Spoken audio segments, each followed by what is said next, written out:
Hi, my friend Zine here with Mad Max RT.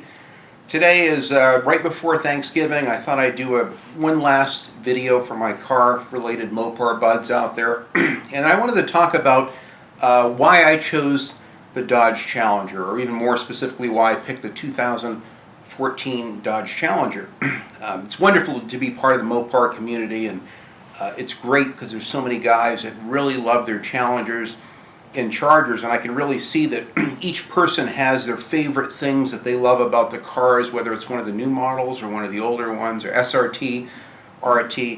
And even a lot of the Facebook groups I belong to with Challengers, you see a lot of love even in the V6 community. It's just great to see that people really love their cars. Some of them pick the cars for the styling, some of them pick the cars more for the performance. Some of them are old school, car guys like myself, that there's something that's in these new Mopar designs that triggers some almost primitive muscle car vibe that they almost forgot existed. Because I lived through the whole, fuel crisis of the early 70s and remember many of my favorite cars, Chevelles and Mustangs and Camaros and GTOs, Chargers, Challengers, all of them taking a real dive and nosedive real quick by 1974 and especially into 75 and into the late 70s. And many cars like the Z28 or the Challenger of yesteryear had suddenly taken a massive hit with performance, and so I kind of lived through all that again, and I've been waiting and praying for years to see things turn around to where we have what I consider really the peak, the pinnacle and glory days of muscle cars today as they are, whether you got one of the new 5.0 Mustangs or Coyote motors or even the new SS Camaro with a Corvette engine in it is incredible. We've never had it so good. There's so many great cars, and even some of the imports really give you a lot of bang for the buck. But I thought I'd tell you a little bit more specifically why we picked the car we did, why we chose. I went down in 2008 and bought my brand new Dodge truck back when the economy was really poor. I actually got a $12,000 rebate on the truck for a loaded Bighorn edition with leather and sunroof and fog lamps and electric rear sliding window, the whole deal. And so I got a truck that was a $44,000 truck for $21,900 out the door loaded. And I bought it right before I did a short sale on my house. My credit was not great, but it was good enough to get one more car. I said, if I'm smart, before I let the house go, I'll try to get into a new car. I had an older 85 Ford Bronco that, even though I put a lot of money into it, it was in wonderful shape. I really needed something that was a little bit newer and more reliable for my business as a painting contractor. So I went down and bought the truck, and at the time they just came out with the new Dodge Challenger the same year, and man, I saw those Challengers. God, I really would much rather have one of those than one of these new trucks. And I had seen all the new concept art at the time, and I'd been following the various forums with new cars coming out, and I was really excited to finally see materialize the resurgence or a reboot of the Dodge Challenger in 2008. But because I'm more of a practical person at this point in my life now, I decided to follow through and get the truck, which I love to this day. I've loved the truck since day one. It's been paid off for years now, and I have no plans on selling it. It'll be the last pickup truck I'll ever need, even though I really like the new ones, especially the upgraded interiors in them with all the bells and whistles and the little onboard smart screen computer deal and all that is so cool. But I'm very happy with the truck. It's really the last year of a traditional Dodge truck frame and chassis and suspension before we went to more of a car coilover deal. But anyway, excuse me, I ended up we got the truck, but I saw those Challengers there, and it's like, it's been kind of stuck in my craw ever since. Ever since I saw those, it's been in the back of my mind. Even though I had to let all the remainder of my cars go. I had a 74 Z28, which was the last of my older muscle cars. I kind of hung on to that because it was a fairly inexpensive car. It wasn't worth near as much as the other classics I let go. And even in the end, I sold it and used the money from that to buy the custom exhaust for my truck and to lower my truck and do a lot of the little mods and the ram air, cold air, and K&N induction kit and all that for it. So even selling my last Z28, the 74 that I had, which are not real valuable cars, but I still liked it. That thing did almost 140. It was really fast and a fun car. So once that car went, I felt like a part of my soul had gone with it. It's like all of a sudden I went and had no cars anymore.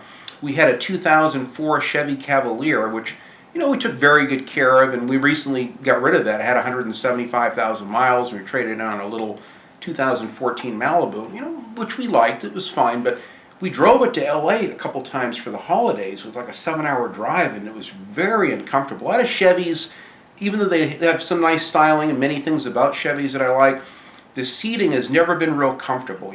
My back hurts like hell. I've got a really bad back, and so the long drive was like torture on my back. So this last Christmas, we decided to fly down. So which that in and of itself is tough for me to sit in an airplane seat for, an hour and 15-minute flight, and waiting 30 minutes for the flight to take off, and you're stuck in there, and my pain pills, I'm popping them like Max Payne himself, and it was problematic. But we got down there. We were going to rent like a little bottom of the food chain Chevy Cruze or something to go from the Ontario airport to Anaheim Hills, where my mother-in-law lived. And so we had a little, Chevy Cruze or Nissan Sentra. I didn't care, just something good on gas. Well, they had sold out of all of those little econo-class cars, and they said, well, Dean, we're out of those cars, but we do have some other nicer cars. We can put you in. I think they had a Mustang with a V6, or we have a brand new, it's like got no miles on it. We just got it, and it's a brand new silver 2016, I think it was, Dodge Charger RT with a Hemi. I know it's not, going to be gun and gas, but, if you want it, you can have it. I said, yeah, I'll take that Hemi Charger. That sounds awesome. And I posted pictures of this Charger before in one of my previous videos, but we drove it to my mother-in-law's house, and I could not believe how comfortable the ride was. Later, I went on to read more about them and discovered that it was based on the E-Class Mercedes chassis and independent rear suspension and steering and all that. And the driving in that car was so nice and was so comfortable. I told my wife, I said, and she was really impressed with it too. Her back and neck have been starting to bother her as well, because we both have had to do commutes for years. She had a 56-mile commute for many years, which is why she put a lot of miles in a little Cavalier. And I wanted to have something nice. We thought that even the Malibu was a nice upgrade for a commuter car for her, but even that was kind of taking its toll on her back. So we both drove the Charger and took turns and looked at each other and said, man, this is really nice. I mean, really nice. We loved the dash. We loved the way the car looked. I really like this later model Charger revision, with especially the front headlamps, the way it segues into the grill. It's just a really handsome looking car. I love the sculptured 69 Dodge Charger, kind of hints in retro styling, especially on the side doors and everything. It's a very handsome car, and we loved it. We were so excited. My brother-in-law saw it. He bought a brand new Genesis, which he really likes, and he was more interested in driving our rental Charger. He said, dude, can I drive that to the store to go get some chips and salsa? Yeah, let's go. I'll let you drive it. So I let him drive it, and seeing even him, even though he has a nice Genesis, he really liked the way it drove, and I just said, God, I want one of these. I told my wife when we flew back on the plane, I said, let's go to the Dodge dealership and look. I mean, we're kind of upside down. We got 2 more years to pay the Malibu off. We had already making good progress in paying it off, so we weren't too upside down on it. I would have waited, if I had had my druthers, waited 2 more years, paid it off, and then gone in and made the best deal possible on a brand new Charger or Challenger, but it worked out fine. We went down and we looked. We'd already driven the Charger, so my wife goes, Charger seems a little big for me. She tried to park it. LA parking's not the greatest in Orange County. She had trouble parallel parking the Charger. She goes, well, I've driven the Charger. Let's look at the Challenger. So, we actually went in and looked at a brand new Dodge Challengers. A lot of them had the bright, colors, the Go Mango oranges and the canary yellow, and there was a B5 blue one in there with a black, bumblebee stripe. We did see a nice black on black Shaker RT, and that's the one that we drove. We really liked that. But I wasn't up to the upkeep of another black car. Again, it was just a little too much. So we both took turns driving the black one. We loved it. I wasn't a big fan, to be honest. I'm one of the few in the minority, I guess, but I didn't like the constant upshifting with the 8-speed ZF transmission. I know it's a wonderful engineering marvel, the tranny itself, and I know it's more efficient and all that. So we drove that, and then we drove this crystal granite metallic, 2-year-old, slightly used with only 14,000 miles on it, RT Challenger.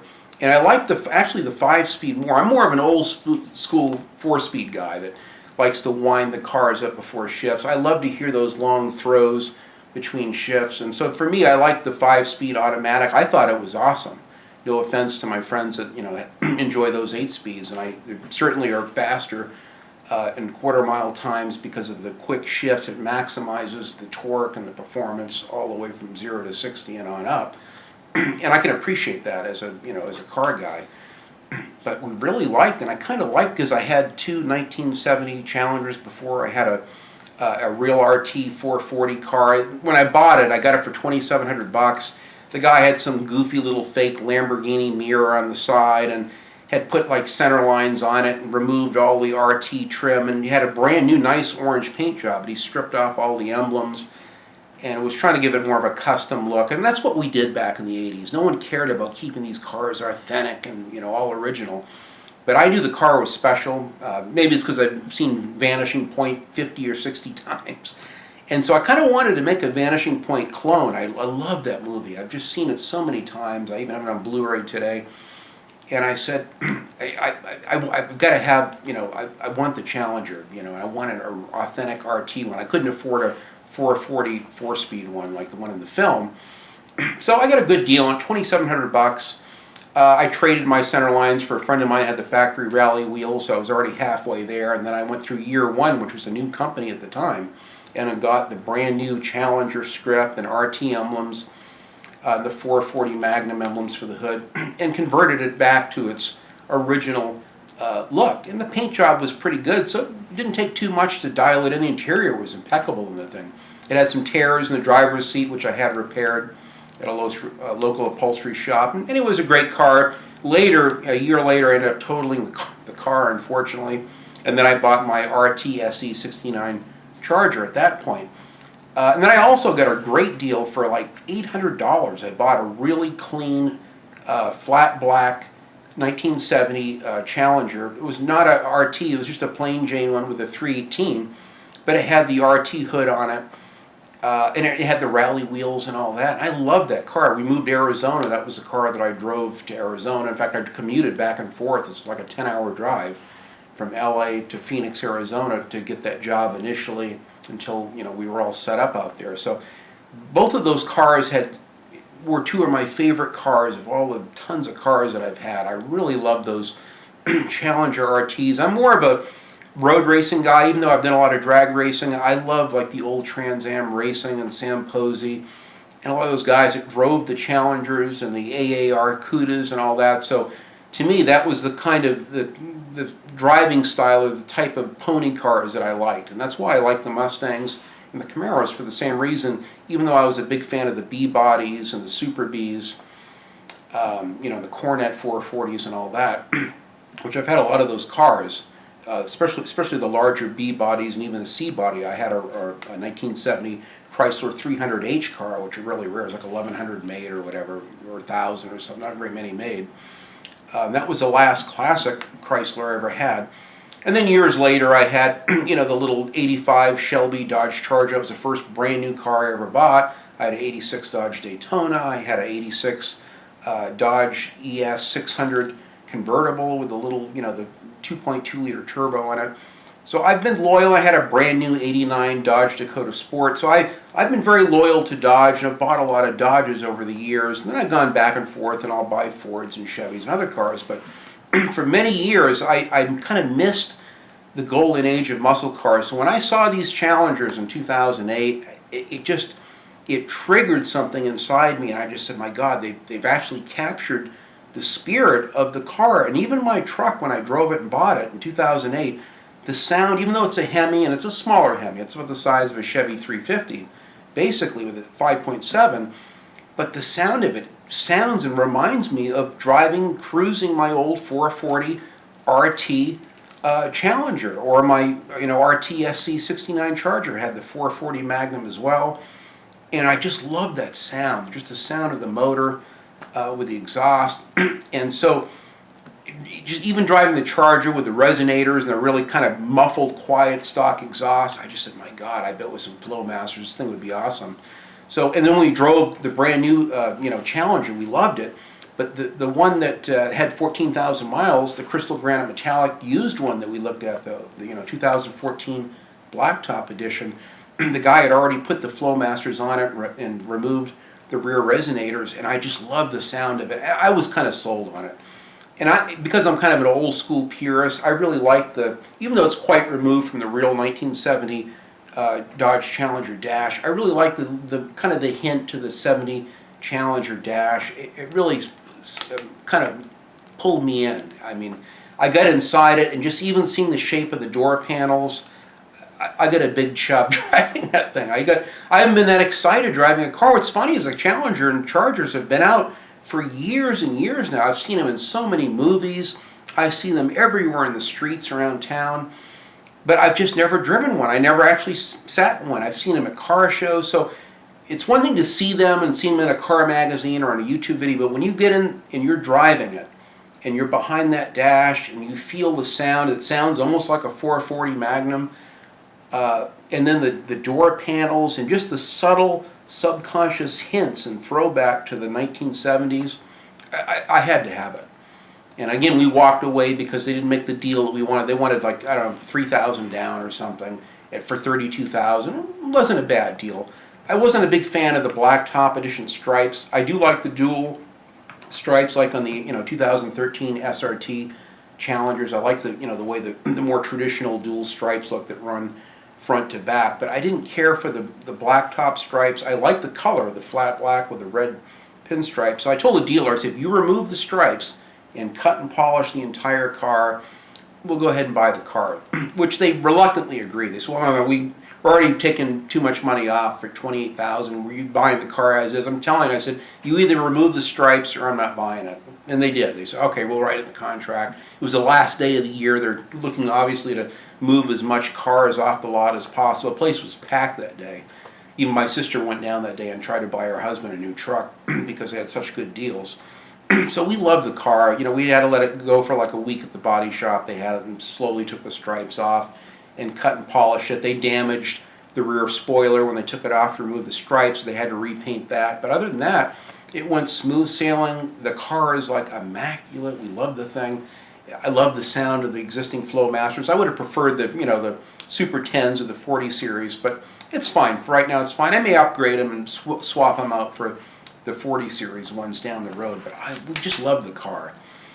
And believe it or not, the stereo that's in it, I really like. It has the older style little smart screen with a built-in GPS, but it has a hard drive in it. And I'm an old school physical media guy. I have a big, movie collection, CD collection, video game collection. I like things on physical discs, so I still play CDs, even in my truck, which has a CD player. But this had the upgraded stereos. I don't know what brand they are, but really nice speakers and subwoofer. It's a really nice setup in the car itself. I'll have to research it to see exactly what it is, but we love the sound of the stereo in it. And then I read the manual. It said that you can rip CDs in it. So I take my favorite Eagles CDs and April Wine and Sammy Hagar and I've got Herb Albert, jazz, all my favorite CDs. And I rip like all my greatest hits into it, so that way I don't have to worry about the disc skipping if you hit a bump. And it sounds fantastic. It's kind of a slow process ripping the CDs in each one, but it's neat. The little screen kind of flips out of the way. You can put a CD in, rip the disc, take the CD out, and you don't need it. And my wife is more of a Pandora. She likes the Pandora and the Sirius, but I'm more of an old school kind of CD guy. I like to listen to what I want to listen to when I want to listen to it. So for me, that was the last year that they had that. From what I understand, you can correct me if I'm wrong, I don't think the new ones have a CD player in them. So for me, the 2014 was perfect. And believe me, if I had a chance to buy a brand new, a new RT right now, or even get an SRT in particular, I would be very encouraged. I do like the font style on the new. I'm not crazy about the dash per se, the shape of the dash and console, but I do like the retro style, fonts on the gauges, and it gives you a good muscle car feel, even though it's quite removed from the 1970 model or even the 71 model that the new Challengers emulate. Even though I love the exterior styling, I think it's right on point. It looks awesome. I love the shaker hoods. I like the SRT, more of the AAR CUDA style hood that you get now, or on the new TA ones. If I had my druthers right now, I probably would get a brand new TA Challenger RT. That's my favorite one. It's just something, again, I'm more of a visual person, so I get triggered real easy with those retro styling and those TA stripes and the flat black. I get real excited for that. So we had those stripes removed, and we loved the car, but I purposely wanted to remove them because I wanted to live with the car for like a year. So I just want to see it plain, and I want to really research the stripes. We like the RT Plus stripes like you'd see on a 70 or 71 Challenger that go down the front fenders and door, then stop up under the back quarter panel window. I really like those stripes a lot. I like the newer style 2016 and 17 Bumblebee stripe, that kind of modern one that wraps around the trunk lid, kind of stops right above the rear side marker lights and goes around. That's a really nice style. I'm even thinking of painting kind of the RT style flat black or satin black hood with the raised center part of the hood. It looks almost like a t-shirt, the shape of it, like a T, and maybe doing the RT, hood stripe on it. So we're weighing that out. I really like some of my friends. I notice Cajun with a Hemi. I love his little RT emblem, and he has kind of asymmetrically offset to the right side of his rear spoiler. I love the way that looks. So, and he sent me a nice link to where I can get one of those. So I definitely want to, at the very least, I want to right off the bat get that RT emblem to have on the left side of my rear spoiler. And I kind of miss the RT emblems on the front fenders. On the 2014s, instead of having Hemi down on the front fenders, they have it up on the hood bulge itself on either side of where the the rear nostrils are. So, and I kind of like the 2014s. The openings in the traditional RT hood are actually back farther on the hood. And on the newer style, I've noticed in 15 and up, they're closer to the front of the hood, which it looks good. They both have a nice style to them, but I kind of prefer the more, it looks a little bit more dramatic having them set farther back on the hood. So because of that, I may do at least the satin black, which I'll probably paint instead of doing a decal. I did my own truck. I'm a painter, and I painted cars. So I'll get the automotive paints and mask it off and do it myself. And I may just do that, leave the Hemi on the side, and then I may just put the RT emblems on either front fender without the Challenger script. Just the little touch of red really pops against the crystal granite, kind of gunmetal, metallic, which I like. So I'm kind of weighing that out. That's what we're leaning towards visually, mod-wise. With the performance mods, I'm still kind of looking at it's so exciting seeing all my friends on YouTube, and they're doing, you got Das Lamas with a killer blower. Every time I see that, it's like, that's immediately what I want to do. And it's affordable. I could do it, but I don't want to violate the warranty right now. Maybe down the road, once my warranty and extended warranty, goes. My truck is lifetime, so I probably won't do another truck. But it's exciting. I could do that and could see myself doing it. I just have to really research the smog legal aspect. Here in California, they're real Nazis with the smog laws. You cannot remove your catalytic converters. They don't want to see headers in the car. You can supercharge the cars, I believe. I got to research it more, but it's just very stringent. And depending on the smog stations, some will let it slide. Other ones, they open the hood. The minute they see anything that's not stock, they shut the hood. And we can't do it. We don't want to touch it because they can be fined. So that's one of the downsides of California, even though it is the wonderful car mecca of the country, sadly. But either way, performance mods, there's a lot to digest. I'm kind of taking it all in, where I'm kind of a new 5.7 owner, at least with the Challengers. I've had my truck for some time. I like the new ones that have the variable valve timing in particular. I think they're really nice Hemis. They got a little bit more horsepower, more torque, and it runs like a raped ape. I just love the way this car runs. It runs so good. I still haven't figured out how to do my 0 to 60 little timer thing yet on the dash. I'll have to read my owner's manual for that so I can do my own 0 to 60 times. But I would like to at least do some suspension mods. I want to really upgrade the shocks with some quality shocks, some Bilstein shocks, I think. I like what we used to call the Monte Carlo bar that connects the two shock towers. I definitely want to get one of those. They also have one that connects your rear shock towers in the back as well through the trunk.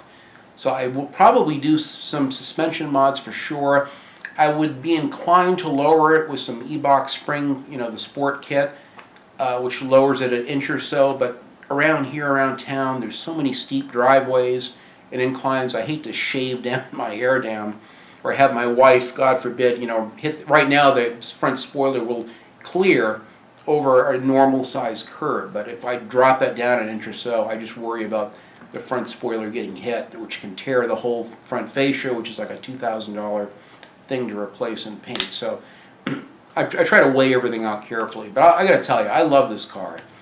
I know it's a base model. It has the cloth seats. It doesn't even have leather. It doesn't have a sunroof. It doesn't have the shaker hood. But I have never been so excited. Every time I open the door and get in it, even to move it in the morning for my wife, I pull it out of the garage and I turn the car around for it and warm it up so it's ready to go. And I get such a big smile on my face. I love this car, and that's what Dodge did so well, is they brought back the spirit and the feeling that I got many, many moons ago when I had the real killer muscle cars. But the beauty is, these cars are very reliable. They don't have all the carburation problems and vapor lock and overheating and dying at lights, and they're so reliable. They're good on gas. They're very well made. I really like Chrysler and Mercedes when they joined forces together for a short time, how they really put a lot of thought into designing. Everything in the car is very well laid out in the engine bay. The electronics are masterfully laid out. I really love the engineering in these cars, and I think they'll stand the test of time. That's what's so impressive about them. I am concerned about the future. I'll link a video down below. I saw a video, and this kind of prompted me to buy the car now instead of a couple years from now, and this guy did this video, Old Muscle Car Memory. He's got a wonderful channel. I'll link his particular video below. If you like his channel, you can see his many other profiles of wonderful muscle cars. But he did an interesting video called The Death of the Hemi, and how he foresees with CAFE standards being so stringent with Ford and Chrysler and a lot of the Dodge, a lot of these companies are going to start changing the motors. They're going to have to get away from these, gas guzzling cars and get into more fuel efficient, smaller motors. So now there's rumors in 2019 of the new Alfa Romeo chassis that Fiat and Chrysler is going to possibly have for the new Challenger, with a high output turbo V6, which I'm sure who knows, the new styling could look good, and maybe the thing pulls really nice and could be comparable with 5.7 figures with torque and power and all that. But it's just, to me, it's not the same thing. And that video literally caused me to get the car now instead of later. And in fact, I'd almost like to get another one, if I can swing it, in the next 2 years, maybe another slightly used SRT, and hang on to these babies forever as the last cars that I'll ever need. I'll get another 20, 30 years left in me. So I could easily make these cars, last that long and baby them. If I had to replace the 5.7 or have it rebuilt, I don't see it as a problem at all. I love the cars. To me, they're classics. Will they be worth as much as my old RTSC 69 Charger or 70 RT Challenger? Who knows? I don't know. It's sad because I had all these cars. I could retire for what those cars are worth today. But at the same time, I'm not, and I didn't buy them back then as investments. I never have. They're not glorified coffee tables that sit in a museum now. I watched a video last night where a guy had like a Superbird, and he's out, a Hemi one, and he's driving the thing on the streets and doing burnouts with it. And it's like, that, to me, that's my kind of muscle car, is that they're meant to be driven, not to be in museums or in Jay Leno's beautiful shop and museum there, where they barely get driven once a year. To me, they're meant to be enjoyed, and to have that smile as you're going through the countryside or cruising down the boulevard with the windows down, and just you're connected with the world around you, and the interaction you get with others, and the thumbs up and the nods from Prius drivers to other Chevy, Ford, muscle car drivers. It's all good. It's a beautiful thing. So those are the reasons why we bought our Challenger anyway. Those are some of the mods. I thought I would just kind of share with you what I'm kind of leaning towards doing with the car. And I certainly want to do much more content to come as I start to do the mods. I'll show how I'll paint the stripes. I'll show how I'll put on my emblems and the suspension and brake and mods and shock mods and all that. Rims and tires, I'm still weighing all that. I love my stock RT shaker rims, to be honest, but having a little bit wider wheel would be pretty tempting too. So let me know in the comments what it is that you love about your Chargers or Challengers. What is it that really endears you to the cars that you chose? Some of you have had different generations of Chargers and Challengers. For some of you, that's your very first car and you just absolutely love it, but you get your sights at something, even better down the road. I'd love to know in the comments. So thanks so much for watching, guys. I certainly love your content, and I hope you enjoy mine. I'm just an old guy who loves his Challenger, and I feel so, with Thanksgiving coming tomorrow, I feel so thrilled and so privileged to have something unique and special in my life at this kind of stage and place in my life right now. It really, some people could write it off as a midlife crisis, but to me, I've always loved cars, and nothing has changed there. I reject the midlife crisis thing. I certainly appreciate it a little bit more now than I did when I was younger, and when those cars kind of came and went. I didn't appreciate them to the same degree that I do now, but anyway, it's all good. So thanks again for watching, guys, and I'm looking forward to interacting with you in the future. Thanks for watching. Mad Max RT. God bless, and have a wonderful Thanksgiving weekend ahead.